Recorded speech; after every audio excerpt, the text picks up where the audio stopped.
In the early hours of the 7th of May 1945, as the war in Europe drew to a close, following the finalization of Germany's unconditional surrender, a United States Army private named Charles Havlat would become the last American soldier on the continent to be killed in action. Charles Havlat would begin his time in the United States Army after being drafted in February of 1942, where the then 32-year-old was assigned to a reconnaissance company of the 803rd Tank Destroyer Battalion, stationed at Fort Lewis in Washington. In June of 1943, the 803rd would set sail for Scotland, aboard the Queen Mary.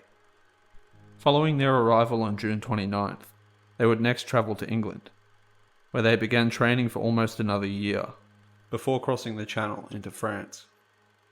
After landing in Normandy on the 13th of June 1944 via Omaha Beach, Havlat's battalion next began their grueling push inland towards St. Lo. Throughout his time in the service, Havlat would experience some of the fiercest battles of the war, including the 803rd's participation in the Battle of Aachen in October of 1944, before joining the fighting in the Battle of Hurtgen Forest in November. By December, the 803rd was attached to the 5th Infantry Division and played a crucial role in the Battle of the Bulge. On March 23, 1945, Havlat's battalion crossed the Rhine River, and shortly afterward, they were involved in the elimination of the Ruhr Pocket, a critical operation that led to the encirclement and surrender of some 317,000 German troops. Afterward, the 803rd began its push southeast, moving towards Austria and Czechoslovakia. By the first week of May, the German armed forces were nearing collapse, and the country's defeat was visibly imminent. As American forces continued to fight bravely in these final days, many began to hold a cautious optimism that they would soon return home. At approximately 8:20 a.m., on the morning of May 7, 1945, Havlat was operating as part of a reconnaissance patrol, seeking out the location of German forces near the town of Volary in Czechoslovakia, when they were ambushed by a 30-man patrol from the 11th Panzer Division.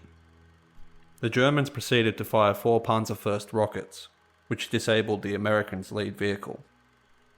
After taking cover behind a jeep, Havlat would raise his head, hoping to locate the German firing positions. In that moment, he would be struck in the head by a sniper's bullet, which killed him instantly. After 3 other men were wounded in the ambush, the patrol received orders to withdraw at approximately 8:40 a.m.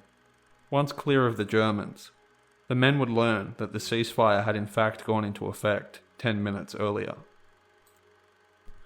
The German officer who had led the ambush was taken prisoner later that day, and told the Americans that he was not made aware of the ceasefire until around 9 a.m, and proceeded to apologize for the unnecessary loss of life. Charles Havlat would be laid to rest at the Lorraine American Cemetery and Memorial near Saint-Avold in France.